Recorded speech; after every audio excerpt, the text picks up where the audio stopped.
essentially grading the offseason. Let's give a little winners and losers presented by Discover. We're going to pick teams that won the offseason and lost the offseason, and I'm going to start with the Florida Panthers. That's an obvious one. I'm putting the injuries aside to Sasha Barkov and Matthew Tkachuk, as unfortunate as they are. I'm talking about Bill Zito and how he was able to manage to re-sign 3 key pieces to that second Stanley Cup run. I'm talking about Aaron Ekblad, Brad Marchand, Sam Bennett, all of them still in South Florida. It's an incredible feat. Let me write the Minority Report here for this. Okay.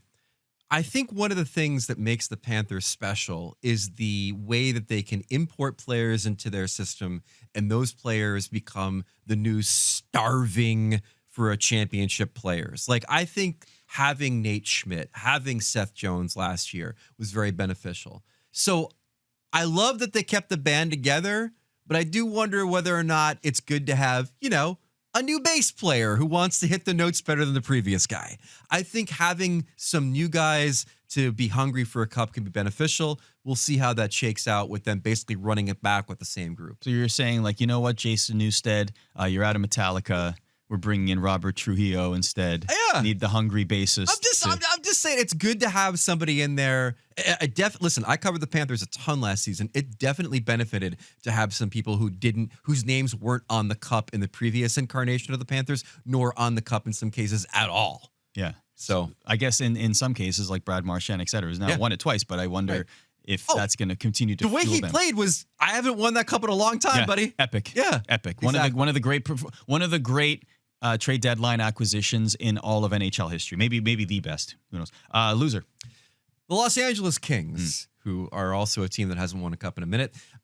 Kenny Holland, the new GM of the LA Kings, comes in. Everybody's like, okay, there's going to be immediate results. He's coming in. He's a pro from Dover. We've got these guys, Kopitar and Doughty, that are reaching the end. In Kopitar's case, literally reaching the end, with this being his last season.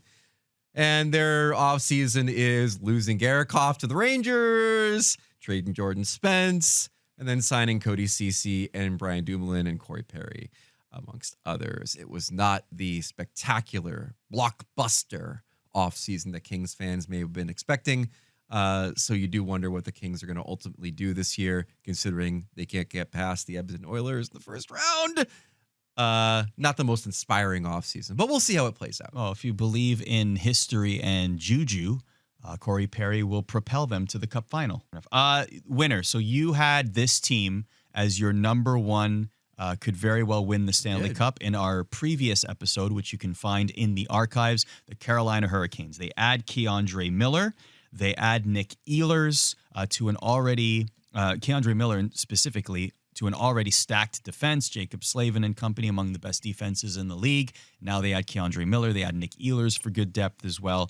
The Carolina Hurricanes look poised for not being that team that is just the bridesmaid and never the bride. Now they look like a legitimate, serious cup contender. Yeah, and now they have, Nikishin for a full season. They've got a kid, Bradley Nadeau, that people are very high on as well. They have to kind of figure out their second line center. They've been trying Logan Stanko in there to see if that's going to work. There was some talk about maybe even moving Seth Jarvis to 2C. But yeah, I mean, it's a loaded team. I famously faded them to make the playoffs last year, which was stupid. They're quite good. But I did it because I felt like they needed a year for the younger players to percolate a little bit, to mature a little bit. Now they've got this great collection of forwards, a really, really solid defense. It's only gotten better with Miller being there. The question, of course, becomes ultimately, Arda, can a Rod Brind'Amour team finally get over the hump and play for a Stanley Cup? I think this is a group that could do that, especially with the way the rest of the Eastern Conference is shaking out with Florida's injuries. Yes. Very mature of you to call yourself out like that, by the way.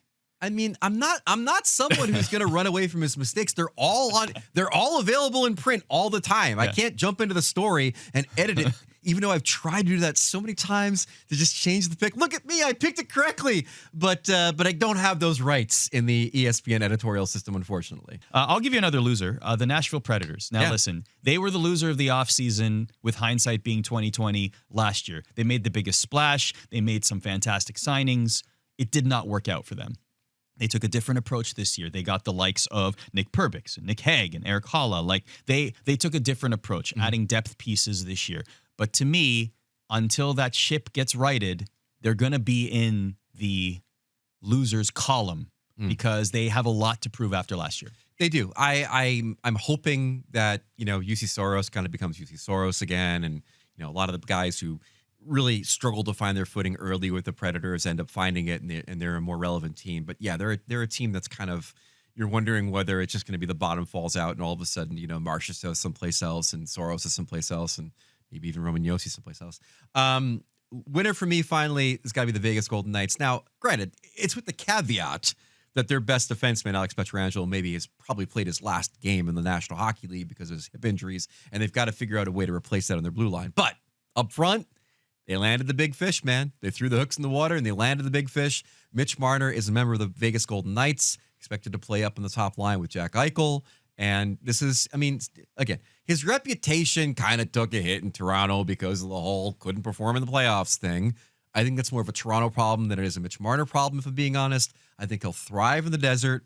And I think the Vegas Golden Knights have positioned themselves to potentially once again play for a Stanley Cup, given that they have Marner on the top line. And that's a very good point, because now he's surrounded by players that have won the Stanley Cup, that won the Stanley Cup very recently, that know what it takes to win. So that's a huge point. That's a really important point. Yeah. It's not Toronto where they've had early playoff failures and that culture can't help but seep into the locker room. Right. Now you're in a locker room with proven winners. Yeah. In Toronto, it wasn't even a case of having guys that hadn't won yet. It was a bunch of guys who weren't really convinced they could win. And that's a huge difference when you come to Vegas. All right. So those are our winners and losers of the offseason.